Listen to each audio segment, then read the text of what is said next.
Hey everybody, Marcos Villegas here for Fight Hub TV, standing with King Mo Lawal, who takes on Emmanuel Newton in a rematch this weekend, November 2nd, the Long Beach Sports Arena here for Bellator's card.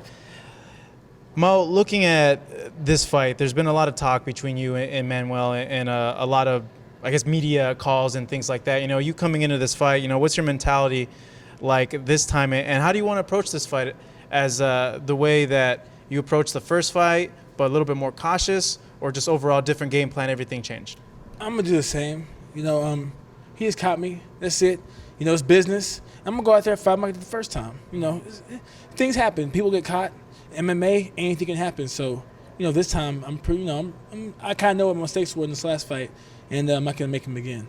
I know a lot of people commented, you know, in that last fight and even other fights, you know, why isn't Mo taking this guy down? Why isn't Mo fighting like the previous fights he's had in Strikeforce, using the wrestling and the wrestling pedigree that you've had? You know, a lot of people put out, you know, maybe it's because he's working with Jeff Mayweather and he's maybe concentrating more on boxing. But looking at that, you know, what do you say to those people that have mentioned that?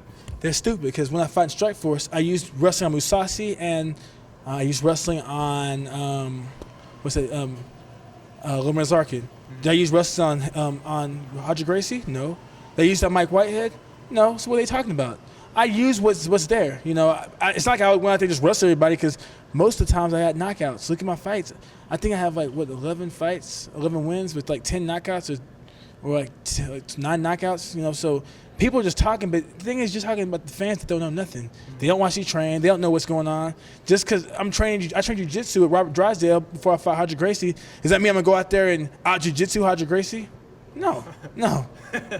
You know, talk to me, since bringing Jeff in and that work that you guys have done, you know, how have you improved on that essence, the striking part of your game?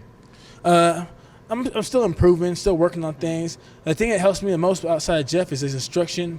Got Nathan Vasquez, got my boy Big Otis, and got Pikey, this English coach from you know, he's from England. You know, he's a coach out there at the Mayweather gym.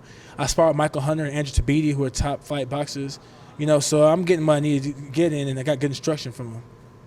I know this fight was originally supposed to be on pay-per-view, and a lot of people were like, oh, maybe Mo can come in and fight Rampage since, you know, Ortiz is out with a neck injury. How'd you find out about the news? What'd you think about it? And did they approach you to maybe replace Tito to fight Rampage on this show? I found out about it on Twitter and a few text messages I've randomly got, and then I put out that I'd fight him, but by then it was too late. You know, It doesn't matter. You know, I was trained for Emmanuel Newton. That's who I'm gonna fight now, so it's cool. Mm-hmm. You know, looking at this rematch as well, you know, how do you see him coming in? Do you feel he'll come in more aggressive, given the knockout, that he has a sense of confidence that he was able to knock you out in the previous fight? I don't know how he's gonna come out. I don't really care. You know, I don't think he'll come out that aggressive. I think he'll come out normally like he always does. Yeah. You know, that's about it. Mm-hmm. Looking at this fight as well, your training camp-wise, talk to me about it. You know, what's been changed, if anything, and just really let us know, you know, how the training camp has been, and really, you know, what new things have you implemented? Training camp, I don't really do training camps, to be honest with you. I train all year round, man. I'm always in shape. I do what I normally do, bring in wrestlers, bring in jiu-jitsu guys, spar with the boxers, spar with kickboxers. My boy Twerking James over there, you know what I'm saying? Why is he called Twerking James? Because he make twerk videos, but he kickboxes. You don't do any of that stuff, do you? No, I don't do that, no. Because I know Rampage and Tito had a bet that the loser had to twerk. Oh, you know, James will twerk for both of them. Yeah, another question, too. I see a lot of videos from the Mayweather Boxing Club, and you always call Roy Nelson Sensei Roy. And I always wonder, why do you call him Sensei Roy? Because he shows me a good jiu-jitsu technique. Is he like a secret black belt in something else? Or I don't know. He's a black belt in Kung Fu.